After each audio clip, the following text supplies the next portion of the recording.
Hey, good afternoon. Good afternoon, colleagues.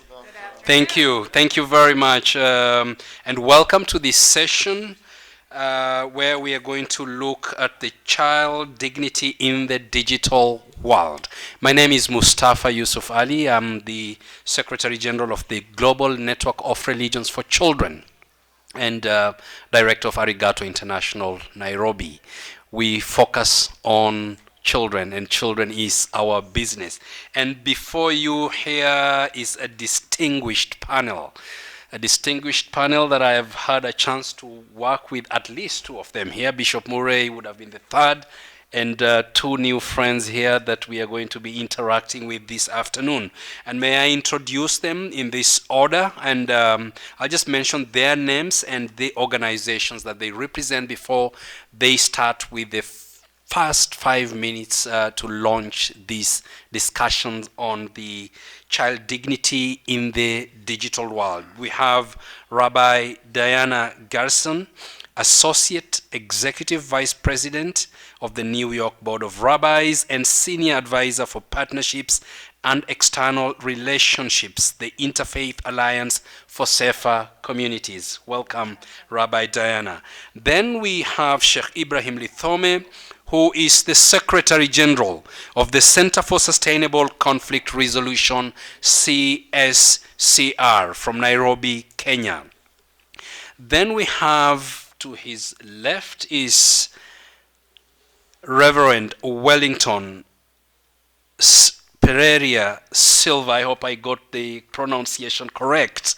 He is the Director of Institutions, the World Vision Brazil.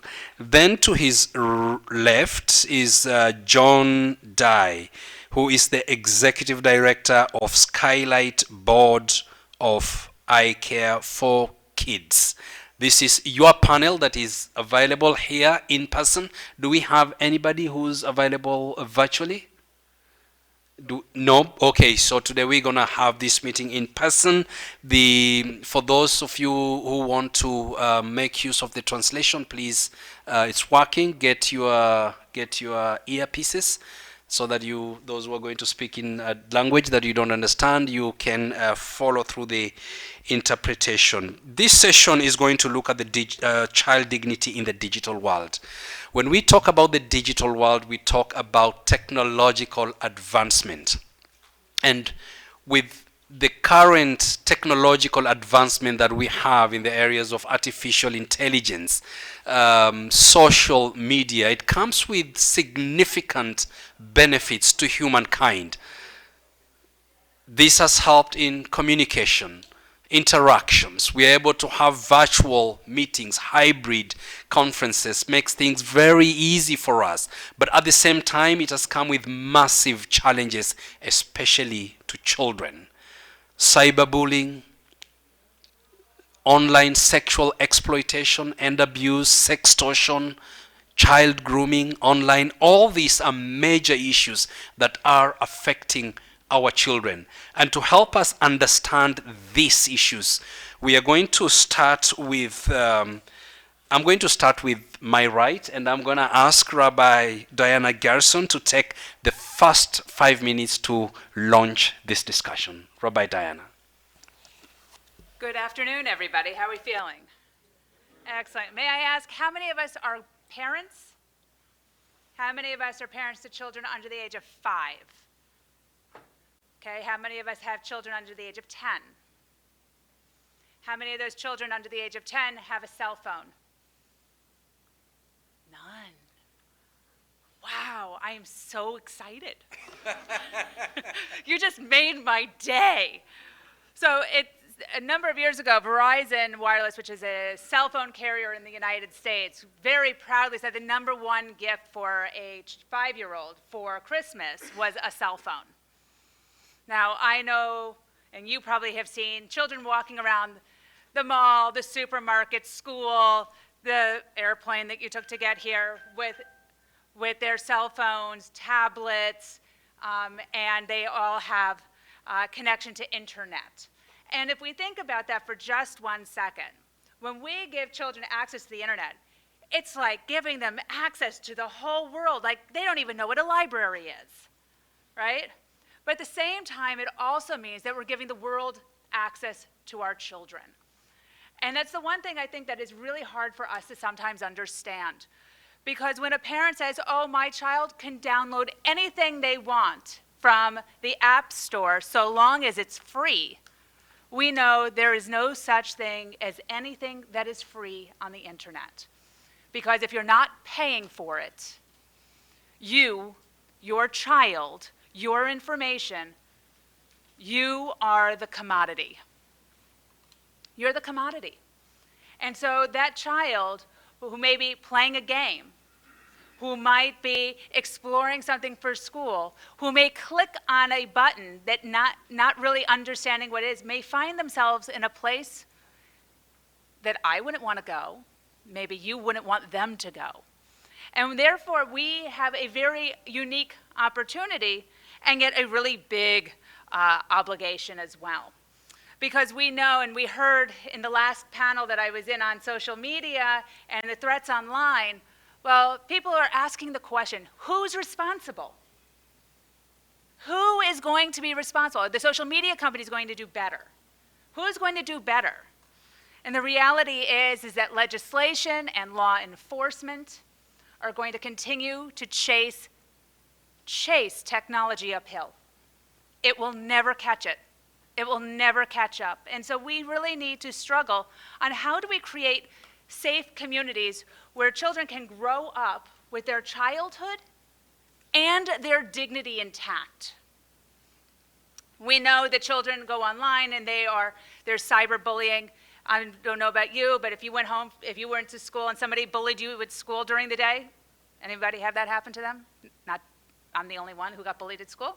Okay, thank you, Mustafa, for raising your hand and making me feel a little bit better. But the fact of the matter is, you went home at the end of the day, and the bully didn't call you at home, and the bully didn't show up at your house, and the bully didn't text you all night or put things about you online for all of your friends to hear. You didn't live in that space. You went home, and it was a safe place to be. And so you weren't in a 24/7 cycle, because any child that I know sleeps with their phone within hand's reach. It's by the bed. It's under the pillow. It's on their chest. It's under their head. They are online all day, which creates a huge challenge of psychosocial issues that children will face long into their adult lives. In fact, they say now that a child should not have a cell phone, access to social media, until they turn about 16 years old. And if you interview 18 to 25-year-olds who have had access to the internet for more than that, so have had it younger than 16, say it's one of the greatest regrets that they have. It made them grow up too fast. It made them face too many challenges. It created too much self-doubt, too much self-hate, self-loathing. And so this incredible instrument that gives our children access to so much information, so much opportunity, has become a detriment to their well-being, their dignity. And so we, as a faith community, right, communities of faith, communities of practice, how on earth do we come together, one, to advocate, but two, to educate? Because we have to be the resources for our communities instead of the roadblocks. And so I'm grateful that we're all here together to do that this afternoon. Thank you, Mustafa. Thank you, Rabbi Diana. When I come back, I will be asking you to help us make a sense of the psychosocial impacts of the internet on the lives of children and future generations, and also to unpack for us. You have a new terminology, academic. I believe that comes from the praxis and theory, the academic part of it. That role and responsibility of faith communities have in addressing the evolving challenges that the digital world presents. Now, as you prepare for that, let me turn to Sheikh Ibrahim Lethome to take his first 5 minutes to launch this discussion. Yeah, Sheikh Lethome. Thank you, Dr. Mustafa. Assalamu alaikum. May the peace of God be with you all. Assalamu alaikum. Alaikum salam. Yeah.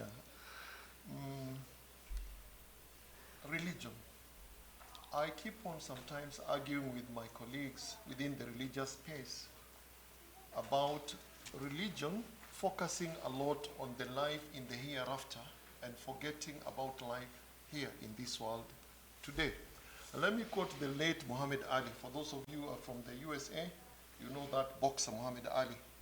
I was once bored and I decided just to Google what is written on the tombstone of Muhammad Ali, this very famous sportsman from the land where Diana comes from. And it is written, very simple, Ali, one name, not even his full name, Muhammad Ali. Then below it, one of his famous quotes. And it says, service to others is the rent you pay for a room in heaven. I find that to be very religious. That if you are religious, you care about, religion is about how you live in this world before you go there.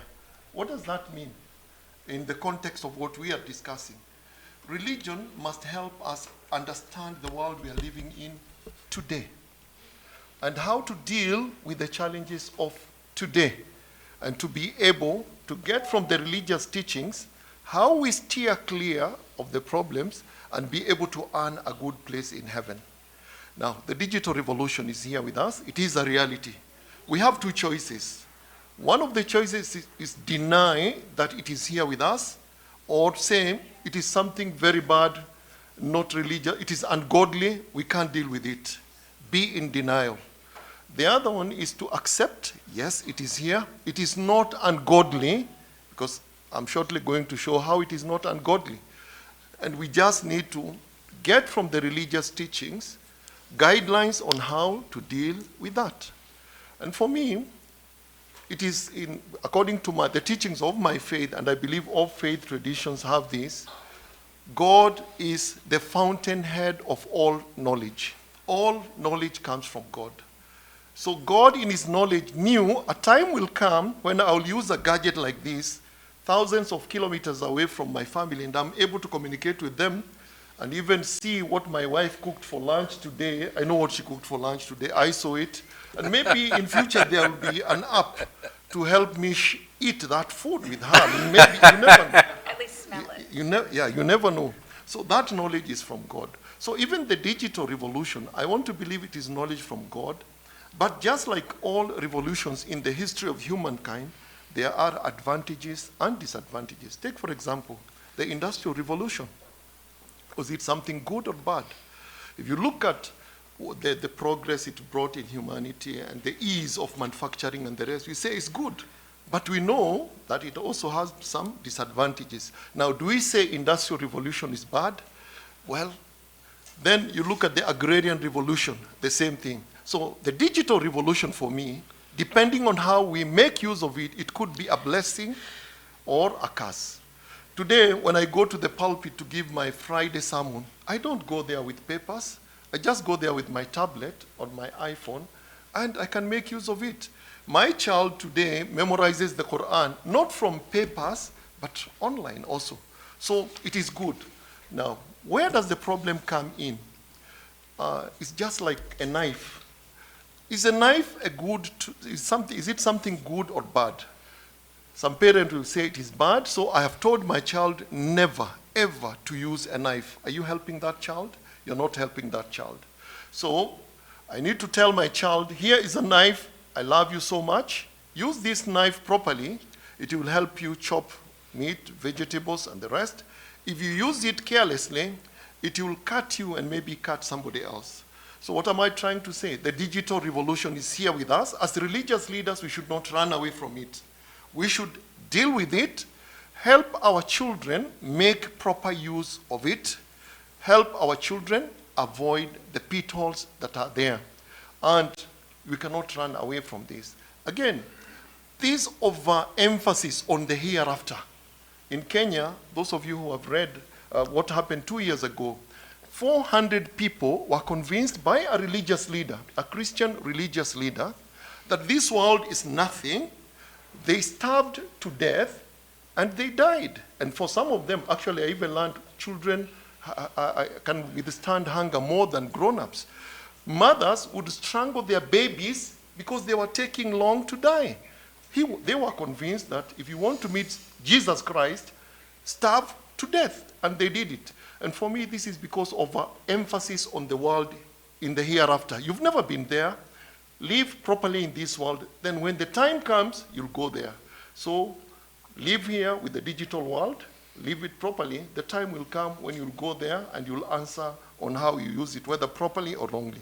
I think my 5 times are over. Thank you, Sheikh Lethome. And when we circle back to you, we'll be asking you what is the role of religion in the upbringing of children in the face of the digital revolution, and also what are we doing as religious leaders in the face of the digital revolution. Let me turn to Reverend Wellington to share with us his initial thoughts about this subject matter. Reverend.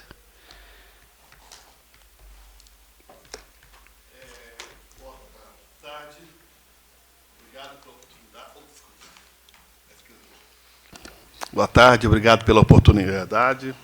Eu sou Wellington, pastor metodista aqui no Brasil e diretor de Relações Institucionais da World Vision. Eu queria iniciar falando da dignidade da criança. Nós estamos aqui numa mesa de religiosos, de líderes religiosos. Eu não acredito que nenhuma religião não considera a criança como um ser digno. Toda religião, isso é um ponto comum entre cristianismo, islamismo, judaísmo, budismo e as grandes religiões do mundo, que é considerar a criança como um ser que é digno. Jesus tomou uma criança numa discussão, colocou a criança no meio e falou, olha, o reino de Deus é de quem se tornar como uma criança. Então ele colocou a criança como esse ser digno. Então a primeira coisa que eu queria colocar na minha fala, a partir da minha perspectiva, é sobre a dignidade da criança, que é o tema do nosso painel. E, infelizmente, esse mundo digital tem ferido a dignidade das nossas crianças. E como o Sheikh colocou, é impossível a gente viver fora desse mundo digital. Como preparar as nossas crianças para elas poderem conviver de maneira digna, sem que a sua intimidade seja atingida.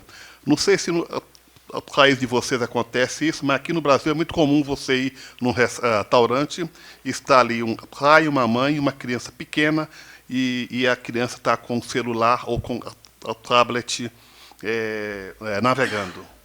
Eu acho que isso aí é perder a dignidade de uma criança, porque é um momento sagrado do alimento, da comunhão, do diálogo, e ao invés dessa família estar interagindo com a criança, e ela está, de alguma maneira, colocando para que outras pessoas cuidem. Então, esse mundo digital é que tem educado muito das nossas crianças. As famílias têm aberto mão da sua responsabilidade de educar para deixar que as redes sociais eduquem. E, infelizmente, isso não vai ser bom, porque ninguém pode assumir esse papel que nós temos como pais, como líderes, de educar as nossas crianças. Eu queria citar apenas alguns exemplos sobre como que a gente poderia colocar na prática essa questão da dignidade das crianças e o mundo digital. Só tenho 3 minutos. Primeira coisa, a proteção da privacidade. A privacidade das crianças é algo sagrado. Nenhuma criança deve ter a sua privacidade violada. Na minha casa, as crianças, a gente cresceu com as portas abertas. Eu não acostumei as minhas crianças a bater na porta do quarto para eu entrar. Às vezes o costume entra Então, às vezes, a gente confunde a privacidade com algo que talvez não está fazendo bem às crianças. Às vezes a criança entra para dentro do seu quarto, ali é um mundo à parte, e ao invés de ela estar protegida, ela está mais vulnerável a essa questão das mídias. A outra coisa que a gente precisa fazer é educação digital. Nós precisamos educar as nossas crianças para que elas saibam o que pode e o que não pode fazer. Então, isso aí entra, nós como líderes religiosos temos uma tarefa, uma responsabilidade muito grande, que é também levar para os nossos ensinamentos na igreja. Na igreja cristã tem as escolas dominicais, tem os cultos, as celebrações, tem o batismo. Temos que aproveitar as oportunidades para educar digitalmente as nossas crianças. Precisamos chamar a atenção dos pais sobre a sua responsabilidade. Hoje os pais estão transferindo essa responsabilidade para os professores, para outros, e nós, como líderes religiosos, seja eles de qual confissão religiosa, nós temos autoridade para poder dialogar com os pais que são de nossa comunidade de fé, de maneira que eles assumam a sua responsabilidade de educar os seus filhos de acordo com os princípios que nós acreditamos. Por último, precisamos lutar por políticas públicas, fazer o advocacy. Hoje, no Brasil, está uma discussão muito grande sobre o controle das mídias digitais.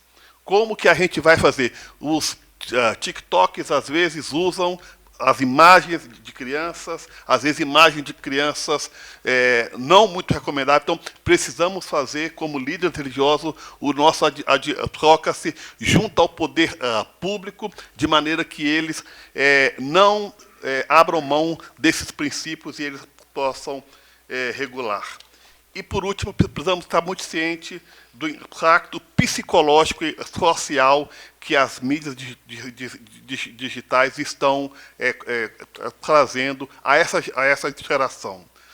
Eu não sou pessimista, mas às vezes eu fico pensando o que vai ser de uma criança que não se relaciona mais pessoalmente. A sua vida ela passa a maior parte do tempo num computador, num celular, e não se relaciona mais com os amigos, com outras pessoas, e ela acaba tendo dificuldade de se relacionar com outras pessoas. Então, eu queria deixar essas rápidas considerações aí.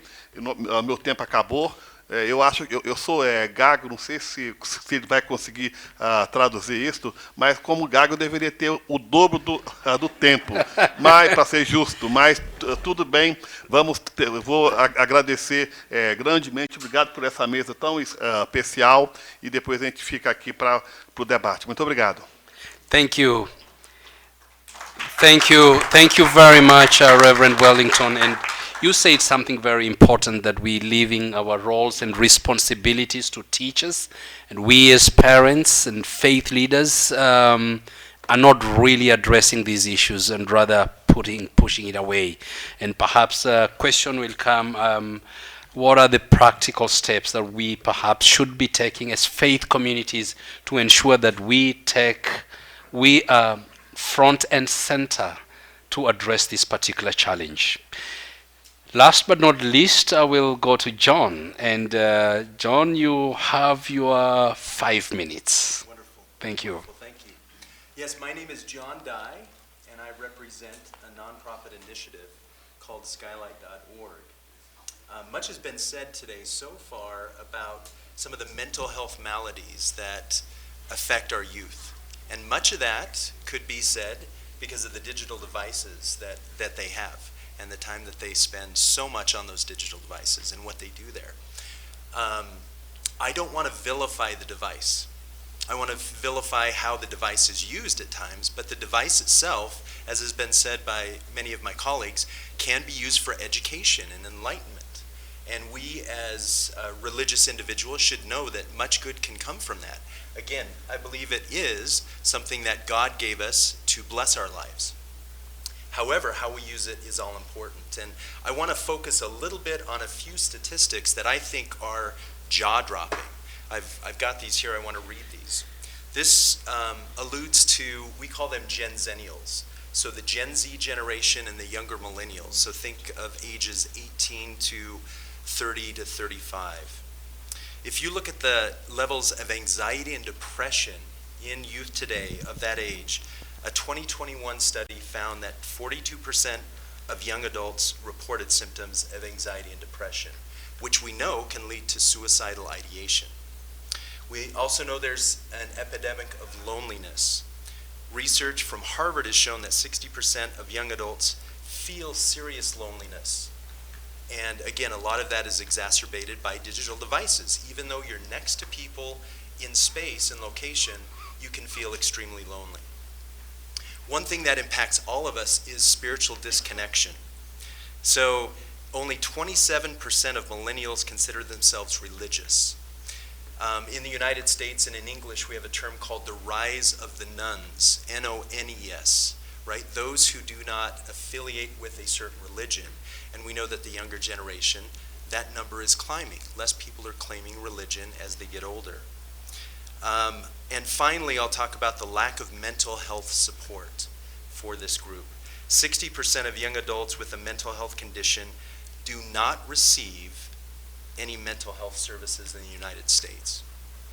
And so the question is, okay, a lot of this does rise due to the digital devices that we do have, right? A lot of this is being exacerbated. And if we don't get in front of it as a society, we are looking at big losses, not only in from a societal level and an individual level, but a community level, from a religious level. We've got to get in front of this. Now, how do we best do that? How do we best influence our youth and help them see the value that religious rites and rituals, regardless of tradition, think of prayer, think of affirmations, think of recitations, meditation, things like that. How can we help them understand that a lot of these mental health maladies that they're dealing with can be solved with a connection with the divine? Regardless of what that form of God looks like, regardless of what that God is for that individual, having a connection with a higher power can change people for good, and does change people for good. So at Skylight, what we've done is, again, knowing that the device is something that is all important to them, I think it would be we'd be fools to think that we can eradicate digital devices. It is here. It is here to stay. AI is here to stay. So how do we utilize that momentum that we have in the digital space and become real and relevant to the rising generation? How do we create content that they can connect with the higher power, help them center themselves, overcome some of these mental health maladies, and become their best selves? That's what we set out to do with Skylight. Think of, again, prayer, meditation, affirmations, 3 to 5 minute spiritual exercises that people can do in an app form base. So the value there, again, it's not the device itself that we should vilify, but rather how we best leverage that digital time that they have to help them become their better selves. Thank you. Thank you. Thank you very much, John. So the floor is open now, and we are going to take questions. But before we take questions from the floor, some of the areas that perhaps, John, you would wish to clarify as we open this discussion is what really inspired the creation of the Skylight, and what's the ultimate vision for Skylight. And I'll come to you later. I want to start with Rabbi Diana with the initial questions, and please just take a few minutes, Rabbi Diana, and then we will have more question and answer with the participants in this particular group. So we've heard a lot about the psychosocial, alluding to some of the issues that are going on, and certainly some of the statistics. And I think it's really important to understand what children are facing online. So we talk about cyberbullying. We're talking about inappropriate content, anything from vulgar language, hate speech, violence, sexual images, anything that could have a harmful effect on a child. If a child is naturally curious at the age of 7 and goes online and decides that they're going to look at the human body, they can find themselves on Pornhub. instead of actually looking at a textbook to understand what the human body looks like. So very basic, small things that children unsupervised might actually find themselves going into a place online where they're going to be exposed to content that is far beyond their years. We're talking about privacy breaches, anything from identity theft, cyber stalking, phishing attacks. Children who are spend unsupervised time online are at much greater risk. Even we are at risk. Sometimes we don't realize we're putting our information to a site that's actually a fake site, a deep fake of sorts.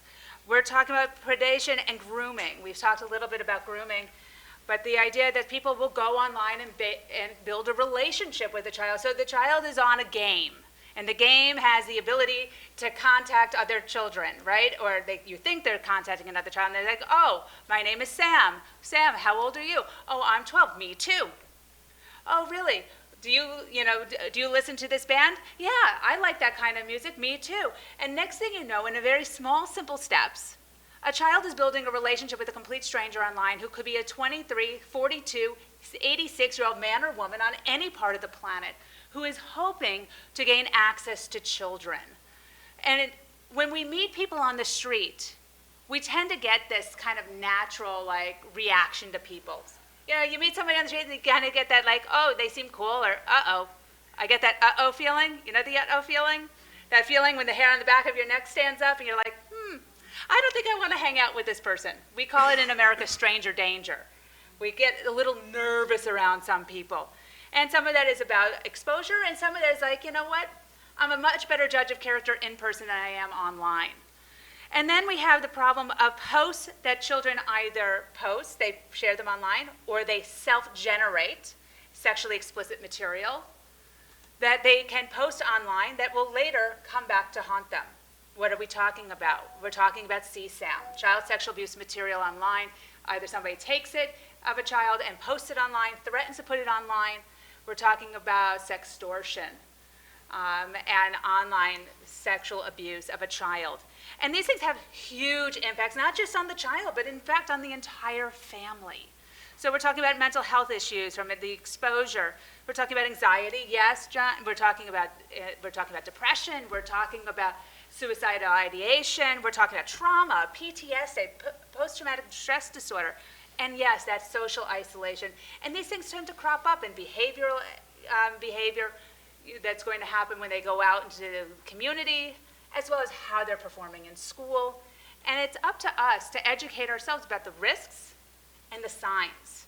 And when we talk about how do we teach a child how to use the internet safely, it starts with educating ourselves. Because I don't know about you, but when I get into trouble with something on my computer, I call my nephew. He's 12. He's really good at figuring out whatever mess I've created. And so we need to be the teachers for our children. And we can't wait for them to tell us that they're in trouble. It's our responsibility. We're the adults to protect every child. Thank you. Thank you very much, Rabbi Diana. Turning to Sheikh Lethome, please just take a minute or two to highlight the role of religion in the upbringing of children in the face of digital revolution. Reverend Wellington spoke about this. We have shirked our responsibilities, given them to teachers, and we as parents and faith communities aren't doing enough. Yeah, thank you very much, Dr. Mustafa. Religion tells us that children are a gift from God, and they are entrusted to us to bring them up to be responsible people. You bring them properly, they will be assets. If you fail to do that, then they will be a liability to society. Now, the way we grew up ourselves, it was, you tell a person, you could tell where a person comes from and what kind of a family the person has grown in by looking at the character. And you know very well, Dr. Mustafa, at home, if somebody grows up and the character is not very good, people would even ask, what kind of upbringing did your mother give you? That's what we say that. In Kenya, that's how we say it, in Africa actually. Because we believe a person who is polished, it's because they came up in a family that is polished, they were taught good manners. The people they interacted with, the family had control, the parents had control on who I interacted with. today, your daughter could be sleeping in the bedroom next to you, because for me, I have 4 daughters, and I jealously guard them. But these days in the digital world, I have to put an extra guard. During our days, my sisters, the way they were guarded by my parents is that their bedroom is next to our parents' bedroom. By 6 o'clock, when the children come in, they must be in also, and they are sure they are there. But now my daughter could be next door, with the doors locked, with the lights off, but I don't know who is interacting with my daughter. So what is our responsibility? Number one, as parents, we should not neglect our responsibility of making sure we know who is interacting with our children, what kind of ideas is being given to these children, because we shall be answerable before God. So as a religious leader, I think it has to begin from at that level. As religious leaders, we need to remind the parents that digital world or no digital world, your responsibility as a parent is still there. You will be answerable before God. What kind of a child did you bring up in this world? So you should be up to the game. They're in WhatsApp, you have to be in WhatsApp. Somebody actually said, asked my daughter, we saw you on Facebook. Said, our dad is on Facebook with us. He's there. Yeah, he knows what you are doing there, so don't worry, my father is there. Because some parents would say, I will not allow my child to go into that space. I think you're lying to yourself. So for me, what do I do? Very simple. In the mosque, I remind the people, the parents, that you have a responsibility and you'll be answerable before God if you do not give this child a proper upbringing. So as a parent, because I'm both a religious leader and as a parent, for me, the formula is very simple. I will buy you a phone when you finish your high school. When you're just about to go to university, that is the unwritten agreement in the house. And the day I buy you the phone, I'll give you a lecture, a simple lecture, because I cannot micromanage you. Let us not lie to ourselves that you'll micromanage. I know somebody will say, I'll check the history of what they have been looking at. I don't do that. But I just call them and tell them, look here, I have bought this gadget with my hard-earned money. And I'm buying it to you because I know in it there are a lot of benefits. You'll even read the Quran from these gadgets. You'll do your studies and research from this gadget. But in it also, there is fire. And let me tell you, I'm not going to micromanage you. I leave you to God. I've taught you from the childhood that God is watching you wherever. God, you're a witness today that I'm giving to my child this gadget so that my child can get proper use of it. One of my sons actually gave it back. He told me, but Daddy, I don't want it. No. I'm not, I don't want to curse you, but I'm telling you, if you misuse it, I've taught you the fear of God from childhood. God is watching you. The way you behave in a room where there is a CCTV, remember, God's CCTV is with you wherever. So make proper use of this, and God will be happy with you. Make improper use of it, God will be unhappy with you. So we should not run away from it. We should help them make proper use of it, because it is useful if used properly. And I totally agree with you that we should not blame the gadget, just like we do not blame knives. Knives have killed people, knives have injured people, but we don't blame the knife. We blame the user of the knife. Can we teach our children the proper use of the digital space? Thank you, Sheikh Lethome, for that sharing. Let me go to Reverend Wellington, and you said something very important, and caution that parents are not spending enough time with their children, and that faith leaders and parents need to do more to address these issues of the dignity of the child in the digital world. Please, just a minute to share more deep on that. Obrigado por mais esta oportunidade. Eu acredito que nós precisamos de políticas públicas mais eficazes para as nossas comunidades. Não sei como é em outros países, mas no Brasil nós temos a creche. O que acontece na creche? A creche é o lugar onde a família que precisa trabalhar, a mãe, o pai, tem onde deixar sua criança pequena para que ela seja cuidada. É uma escola que dura o dia todo, porque o que acontece? Às vezes os pais precisam trabalhar e não tem com quem deixar os seus filhos pequenos, e esses filhos ficam à mercê não só de pessoas maldosas, como estão também vulneráveis a outros tipos de violências. Então, é muito importante a gente se atentar para as políticas públicas que visem as famílias. E o líder religioso tem muita legitimidade para trabalhar isso, porque ele conhece as famílias, ele conhece a sua comunidade. Ele conhece o que as famílias estão precisando. Então, os líderes deveriam usar da sua autoridade para pressionar os poderes públicos, prefeituras no município, o Estado, vereadores, deputados, enfim, quem tem poder de criar leis, de executar leis, para que elas atentem para a família. Imagina um pai e uma mãe que tem que ficar o dia todo, que sai de casa de manhã cedo, 5 da manhã, porque tem que se sustentar e só retorna para casa à noite e não tem com quem deixar os seus filhos. O trabalho, nesse caso, não é um luxo, é uma necessidade das pessoas. Então, eu acredito que nós, como líderes, uma maneira de ajudar também as nossas famílias é pressionando o poder público para que ele tenha política. Por exemplo, eu posso muito bem, no bairro onde está a minha igreja, se não tem, conhecer a realidade do bairro, conhecer como que as mães fazem para ir trabalhar, e se não existe uma creche ali naquele bairro onde está a minha igreja, eu pressionar o poder público para que tenha uma creche, inclusive eu me oferecer voluntariamente para fazer um trabalho de capelania nesse espaço dessa escola. Então, eu acredito que a igreja e os passos religiosos não podem ser passos cerrados que cuidam apenas da espiritualidade íntima das pessoas, mas ele precisa ter um passo que ajuda a cuidar da comunidade, incluindo aí os pais.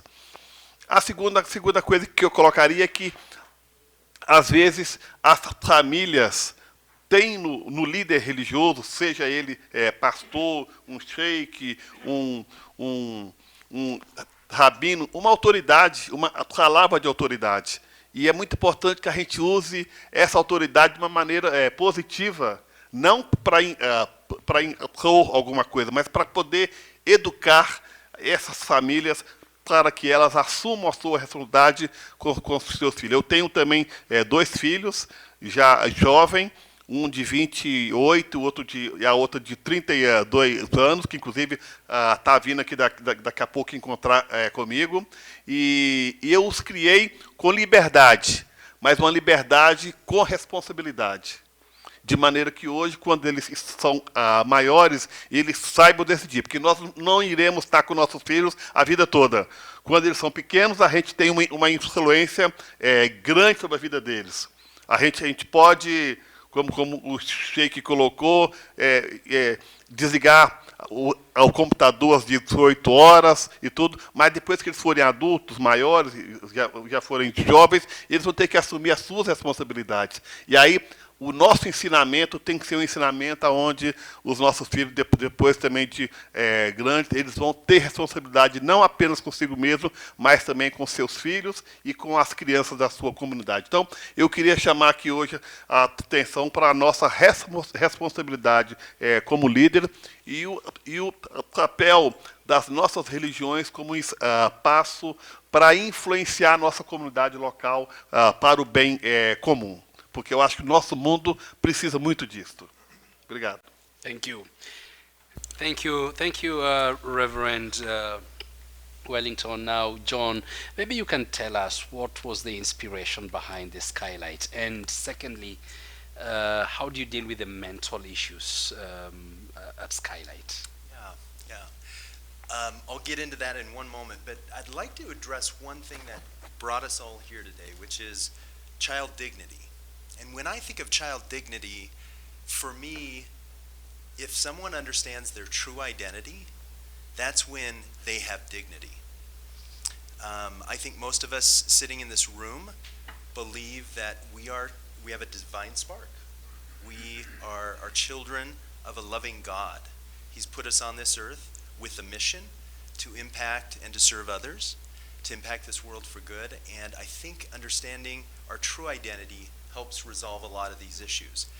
I think with the rising generation, the group that we're talking about, and helping children to create and instill that dignity within themselves, I think that's important. We've talked about the older generation, right, as parents, as individuals who are mentors to this rising generation, how we can best impact them. We do have to teach them principles, things that have worked for us, but I think it's also important that we don't say, we have all the answers. That is not going to work with this rising generation. If we say, we know the formula, we've got it down, just watch what I'm doing and do what I'm doing, that will not work. That will not work, at least where I'm from. I won't speak for other cultures, but that does not work in the United States. That is why it's important, I think, to think of ways, again, to make spirituality and religion real and relevant to this rising generation. One thing we've discovered in our research is, again, we wanted to help the mental health maladies that are facing the rising generation. That's really what started this, but we've noticed that a lot of other companies are out there that want to do the same thing. It's a great impetus to start a company or a movement, right, to help others. However, many of these people eradicate God from that equation. We believe that if you want to have a full and fulfilling life, God has to be a constant in that mathematical equation of life. And if God is absent, the equation doesn't balance. So in doing that, we believe, again, how do we create content that is something that is relevant to the rising generation, something that they want to engage in? Again, we have a lot of answers as the older generation. We do not have all the answers. We don't know the things that they're facing. Quite honestly, these statistics that I shared earlier, they're not only jaw-dropping and astounding, but they're sobering in many ways, right? They make us rethink, in the world that this rising generation is growing up in, how do we make this effective for them? And we know we can't force things upon them. That doesn't work. But if we can show them that there is a way to overcome some of the things that you're facing, God is part of that answer. Turn to God, go to God, and your life will be blessed. They will be set for life. And that's really what we're all trying to do, I believe, which is set the rising generation up for success. Thank you, John. Now I'll open the floor for questions, and I'll start with number 1, number 2, number 3. Any other hand? Let's take those 3 first. I'll start with you, sir. Please direct your question to any of the panelists. Boa tarde, meu nome é Wertson Brasil. Eu vou falar em português porque tem tradução, não é isso? Eu percebo que há um grande problema e parece que esse problema tem que ser resolvido pelos pais e pela família. E se entendermos assim, para mim, esse é um grande equívoco, porque do outro lado estão as grandes redes sociais, que aqui no Brasil nós chamamos de Big Techs, e que algumas são propriedades de um homem só, que é mais poderoso do que a maioria dos governantes das nações desse planeta. E ali há uma infinitude de possibilidades, e quanto mais recursos pais e famílias encontram para proteger suas crianças, outras possibilidades serão abertas, e essa será uma luta inglória. Nós chamamos isso no Brasil de o cachorro correndo atrás do rabo ou enxugando gelo. Não acredito em uma solução em um mundo em que essa potência das grandes redes sociais esteja nas mãos de um homem só, como é o caso de Elon Musk. E entendo que há que haver um grande concerto mundial para que essas grandes corporações tenham conselhos que sejam indicados pelas nações e que exerçam esse cuidado, porque senão nós já perdemos essa luta. Eu, obviamente, peço que comentem. Thank you for the comments. Thank you for the comments. Yes.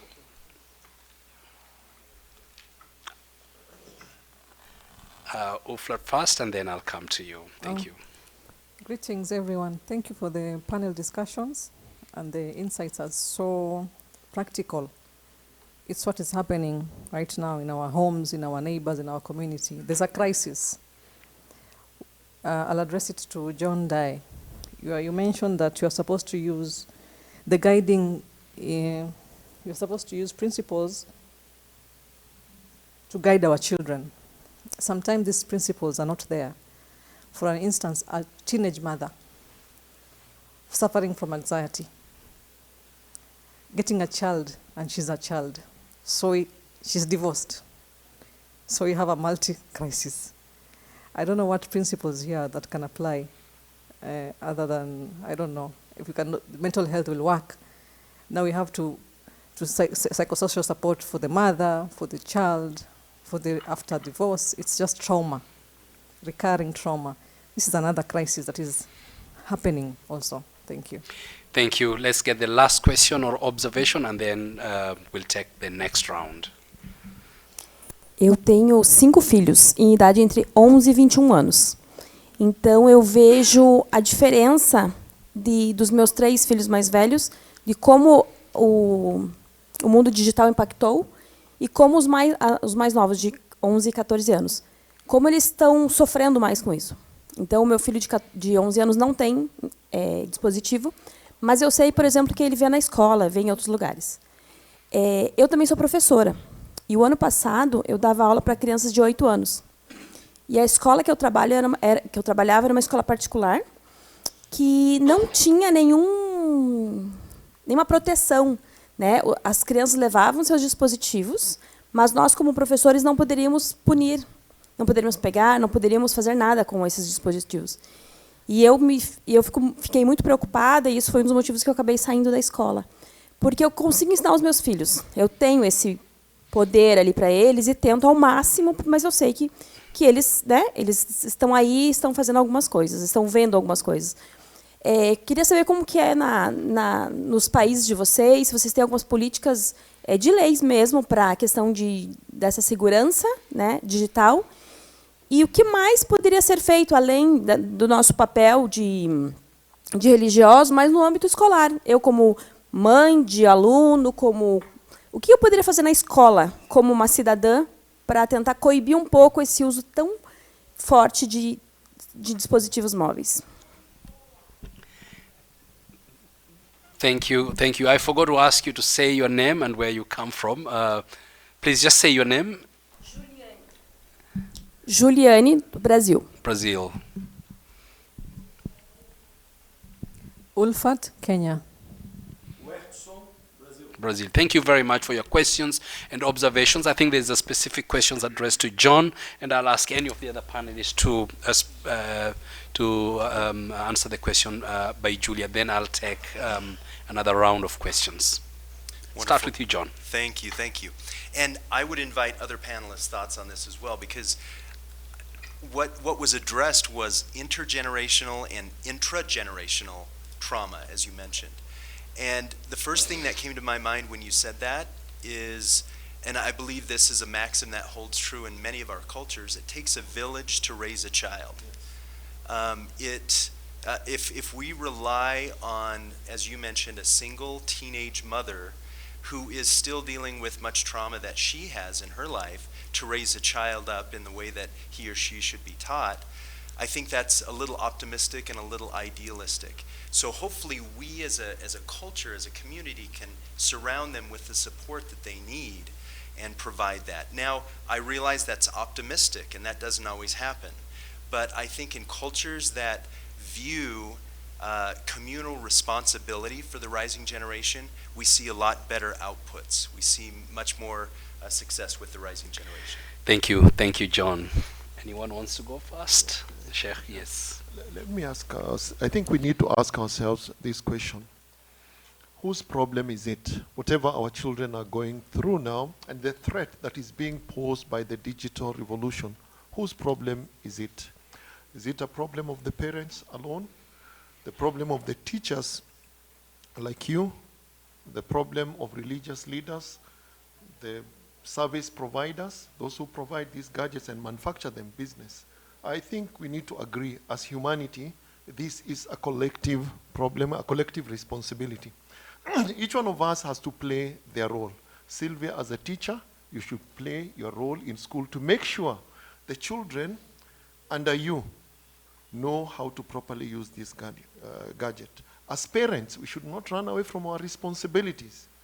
As the people who care more about the balance sheet, I think we need to tell them, fear God also, because you are responsible. You are answerable before God. We destroy these children, we are destroying our future. Not only the future of the religious leaders or the parents, but the future of humanity. You are part of that humanity. Eventually, it will catch up with you also. Even that balance sheet that those companies, those multinational companies, care a lot about, they will not be able to get those big figures they want if they destroy the future generation. So for me, can we all be responsible? And for me, I keep on telling people, even the president of my country, I tell him, one day you will stand before your creator and you'll be answerable. What did you do with that position that God gave you in this world? So can we all play our role? Thank you. Thank you, Sheikh Lethome. Diana, you want to say something on this issue? I think we're talking about a lot of different things, but we're talking about the same thing. It is about the village. It's the community. It's the block. It's your apartment building. Because I may worship in a different way than you do, and you may be in a different community than you are, but we're still responsible for each other. We're a human family, right? It's so important that when I get trained, or I train you on child protection, you're not going to only protect your child. You're going to be like, okay, I'm protecting my child here. I've got 4 children. I've 35 to 25. They're not really kids anymore. But the fact is that I'm not going to only protect my children. I'm going to protect all the children in my community. So if I get trained, and you get trained, and you get trained, now we know that the kids on the block, regardless of whether you have a child at home, those children are safer because you are present. So if I make the decision to get trained, and I make a decision that we're going to get engaged, so the school, what do we do in the school? We need to create a policy. We need to create a community policy that's for either the town or the district, the region, the state. In the United States, every state is different. How we implement it in each school district is different. Private schools are different from public schools. You create a policy, and everyone's part of the policy. There are no exceptions. I had a teacher once who taught me biblical Hebrew. He said, if there's an exception to the rule, it's not a rule, right? There's no such thing as an exception to a rule. So the fact is, we need to build our awareness. We need to create prevention and protection policies. We need communication, open dialogue. We have to do some critical thinking, right? We need to put together a committee and decide what should be in the policy. Involve the children, bring the youth, have the teachers, all the stakeholders. We're in this together, and we're in it for the long haul. No one gets off the island, right? We're all here. I can move communities. Doesn't mean that the internet goes away. In fact, the internet follows us, and our story on the internet follows us. So we need to make sure that we're empowering people, not making them scared of it, but we actually have to show them how to use it in a way that does enhance one's dignity, so we can talk about it. And that's the biggest thing we have to do, is we've got to talk about it all the time. Get in the car with the kids, ask them, what did you do today? Where'd you go? Who did you talk to on the internet? What did you learn about? What website did you hear about? Did you discover a new app today? Are we talking to our children, or are we the adults, sitting in our Instagram, scrolling mindlessly while our children are sitting across from us at the dinner table, not having a conversation? It starts with us. Model the behavior so that they grow up and they know who they can be, who they are, and have a sense of strong self and their own self-worth and their dignity intact. Thank you. Thank you very much, Rabbi Dan. I can assure you, you will never see this kind of a distinguished panel again this year. So please take full maximum advantage to their presence here and ask them all the questions that you want to ask. I will take the next set of questions. And feel free also to make observations and comments. Yes, sir.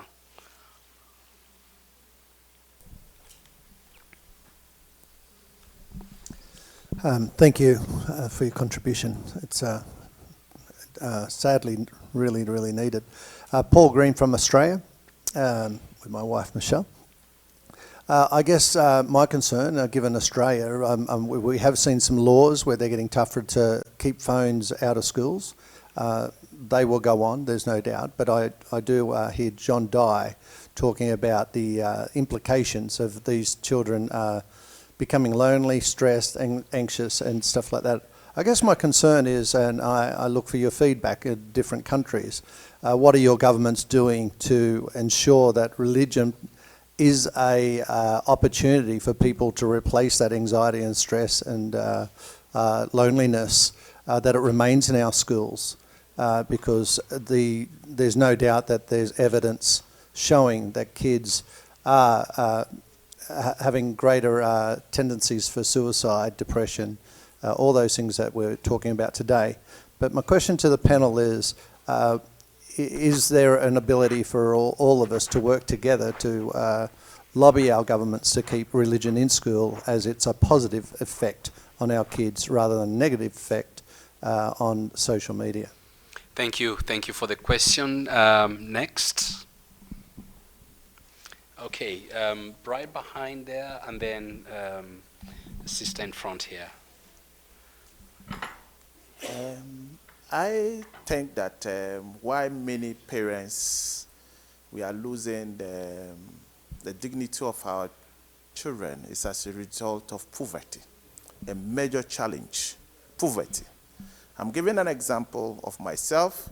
For instance, I'm a Muslim, and I have to make sure that my child moves to a Makaranta school, and where I work, it takes me 2-3 hours to drive there.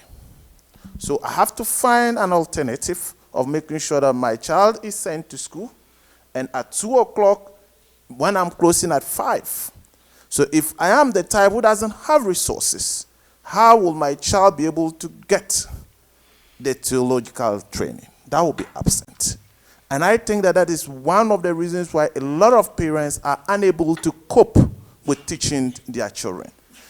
To a larger extent, I think that many parents will not want to renege on their responsibility, but the bottom line had to do with finances. That is what my thinking is about why we are getting to where we are. Thank you. State your name and where you come from. Okay, I'm Dr. Zakaria Odoliwura from Ghana, and then the chair of African Union Interfaith Dialogue. Thank you. The floor is yours. Thank you. Angela Redding from the United States, and representing Desert Management Corporation and Radiant Foundation. I love this discussion that's happening, and so now I'm putting on my mom hat of a 6-year-old and a 2-year-old. And you said many things, each one of you have said a variation of, it's all about the parenting, so I'm terrified, number one. Number we didn't mean to terrify you, sorry. Oh, that happened before, but I'm wondering, in addition to some of the things that you said, Rabbi Gerson, wait until they're 16, I wondered, in any of your research or your ministries, if there are specific practices as parents that we can, in your words, Sheikh, raise them in the right way, in a principled way. What are some of the things in terms of teaching them about digital use can we incorporate as parents? Thank you. Thank you for the questions and observations. We have 10 more minutes only. And so I'm going to ask the panelists to answer the questions and to also give their closing remarks. And I will start with Rabbi Diana. I feel like there's so much to say and we need another 90 minutes. So I'm going to start with the last question because I think it's really important. I think we do need to model good behavior online, which means go online with your child. Go online. Help them with their homework. So much of their learning today is happening online. I wasn't kidding before. My niece and nephews have no idea what it means to go to the library. Everything's on the internet. Every book that they're looking for, every article that they seek, every video that they're looking for. Go online. Be present with them. Model the good behavior. Help them do healthy searches and good stewardship. Help them to build their social profiles when they're at an age-appropriate time. Teach them how to connect with people online in a safe way. Is it the same way that you connect in a safe way? You know somebody, you can verify who they are, you've met them in person. All of those things are going to help your child, your children, and the children in your community to better understand how to utilize the internet, because it's not going anywhere. But to that end, parents are stretched thin. We know that. So we need a lot of parents. And if you don't have a parent, 2 parents, 3 parents, enough adults at home, enlist the neighbors. Go to your church, go to your synagogue, get involved. We know that we need to have some really concrete actions. Okay, we need to conduct community needs assessments. We need to know what the needs are. If we don't have enough parents at home, we need to create an environment where our children have a place to go after school that's safe, where they're going to have people there to be with them, to be present, to help them with their homework, to do physical education, to steward in ethics and in our religious values. Okay? We need to develop comprehensive online safety curriculums, not just for the children, but for us, the adults. We need to know. We need to establish a task force, a committee within our religious communities, not just the schools. This isn't just about the school, not just about the sports programs. Our houses of worship must take a stand. We must take responsibility. Thank you, Sheikh Lethome. We must be responsible. We have to be responsible stewards of children. I don't use that term lightly. I'm a facilitator and stewards of children. And then we need to leverage our technology. Leverage it, know what our tools are, engage where we can, and then create supportive environments.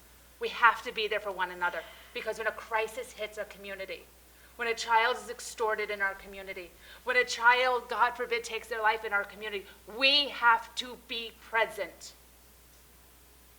I always think about it when somebody lives to a ripe old age and somebody passes away, and the whole community shows up. Everybody brings a casserole. They bring a cake. They show up and they sit with you. When a tragedy strikes, everybody disappears. We need to be present for each other before bad things happen. We have to know each other. We have to be present in each other's lives, and we have to shoulder this responsibility together. So if we can all be stewards of children, then I think we're moving in the right direction. Thank you. Thank you very much, Rabbi Dan. I'll go straight to Sheikh Lethome. Yeah, in Islam, we are ordered to teach our children to start praying when it is still very early. So I remember this parent who would always tell their son, go to the mosque, but he was not going himself. A bad parent. Can we lead by example? One day, because I keep on telling my children, when we are at home, all of us, please keep those gadgets away. I call it, can you take a digital leave, all of you? But one day, one of my children, 17-year-old, saw me at the table. I was seriously looking at something because maybe Dr. Mustafa had engaged me with some work. I had to check. And he reminded me, Dad, you said take a digital leave. So for us to be successful with our children, they should not see us do what we are telling them not to do. If your child sees you going to bed with your phone, the first thing you do in the morning, instead of doing your morning dua, dhikr, the first thing you're doing is checking who tweeted you last night. They will do the same. But if you teach them that the first thing you do in the morning, do your morning prayers, it's time for breakfast, you're supposed to sit together, then they will follow. Can we lead by example? That is good parenting. We should lead. Some of us are addicted. Some parents are addicted to the digital space. What do you expect from the children? The other thing is, who is most at risk? Is it the Christian child, the Jewish child, the Hindu child, the Muslim child? All of us. Just like COVID did not choose, just like climate change is not choosing, the digital world is not choosing which child to destroy and which child to spare. So, interfaith, we need to come together as people of different faiths. Preach that, Diana, in the temple. I preach that in the synagogue, in the mosque, in the church. Let us agree that we need to have a joint front, all of us, because the digital world will not choose our child because of religion. Just like COVID did not choose, climate change is not choosing, the digital world is not choosing. So interfaith activity deliberately to make sure that our children are safe in the digital space. Thank you. Thank you. Thank you very much, Sheikh Lethome. Reverend Wellington. Obrigado. Eu queria apenas frisar algumas coisas. A primeira é dizer que nós temos que olhar o mundo de maneira também desigual. O mundo não é igual para todo mundo. Uma criança que vive aqui no Brasil, que vive nos Estados Unidos, ela tem outro tipo de acesso às redes sociais do que outras. Como o nosso colega falou de Gana, certamente uma grande parte da população das crianças de Gana não tem nem acesso às redes sociais e nem à escola. Então, o mundo digital não está incluindo essas crianças para que elas possam aproveitar da coisa positiva do mundo digital. Nós estamos colocando muita questão negativa, mas o mundo digital também nos ajuda a nos conectarmos, a fazermos pesquisas, investigações, aumento do conhecimento. Então, como que é uma criança que tá sendo criada hoje sem acesso a esse mundo digital, como ela vai competir com uma outra que teve acesso ao mundo digital? Então, são questões que nós também precisamos olhar para ela.